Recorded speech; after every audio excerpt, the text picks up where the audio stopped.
vous demander quelque chose. Je fais ça tantôt, puis c'est écrit petit. J'ai aimé ça. Tu veux que je te le lise? Ouais.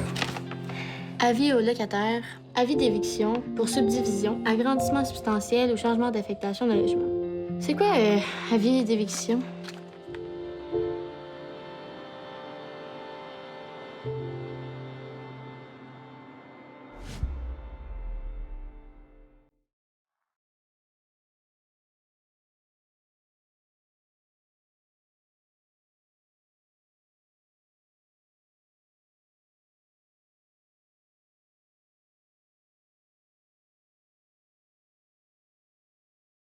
Moi, les plus beaux compliments souvent venaient des gens, des fois de gangs de rue, qui me disaient, qui pensaient que ça avait été écrit par des gars de gang. Mais c'est juste que, tu sais, parce qu'il y avait des trucs tellement précis des fois où ils sentaient qu'on les avait pas nécessairement polis.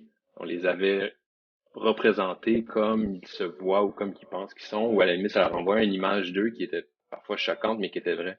Donc, ça, c'est important. Puis donc, les stéréotypes existent. Puis si on veut qu'ils cessent d'être si simples à l'écran ou si simples dans la vie, il faut les raconter de façon complexe.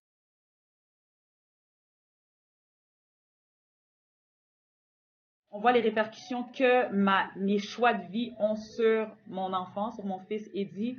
On me découvre individuellement, on me découvre en couple, on me découvre en tant que mère. Donc, justement, cette complexité-là dont Éric parlait, je trouve qu'on la retrouve vraiment beaucoup dans cette série-là et dans le personnage que j'incarne. Donc, je dirais que c'est la première fois que, oui, j'incarne un personnage qui vit quelque chose de très difficile, mais qu'on prenne vraiment le temps de comprendre tout ce qu'elle a vécu ou tout ce qu'elle vit. On rentre dans son quotidien, on rentre dans sa réalité.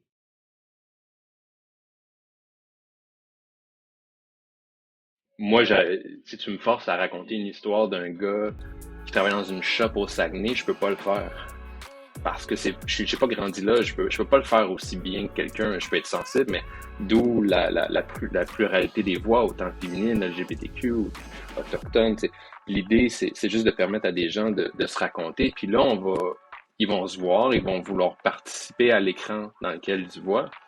Puis, tu sais, nous, dans le quartier, il y avait des trucs, tu sais, moi, j'en ai vu souvent des Noirs ou des Asiatiques à l'écran, tu sais, mais ils parlent comme des francophones d'ici, tu sais, il y a pas de slang, il y a pas de, tu sais, il y a pas de parler de rue, tu sais, puis souvent, c'est ça que j'aimais dans ce qu'on va faire, c'est qu'on arrivait avec des nuances que c'était du slang de quartier, tu sais. Fait que souvent, les gens qui se voyaient à l'écran se disaient, mais non seulement je me vois, mais je m'entends, c'est exactement comme ça que je parle.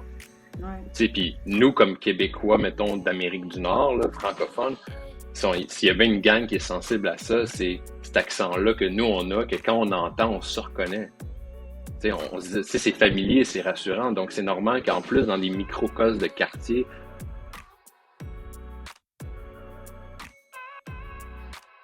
c'est très motivant. Je sais que c'est motivant pour les créateurs, les producteurs, mais c'est aussi très, très stimulant pour un diffuseur, là, de voir qu'on peut avoir ce genre de réponse-là avec une série comme celle-là.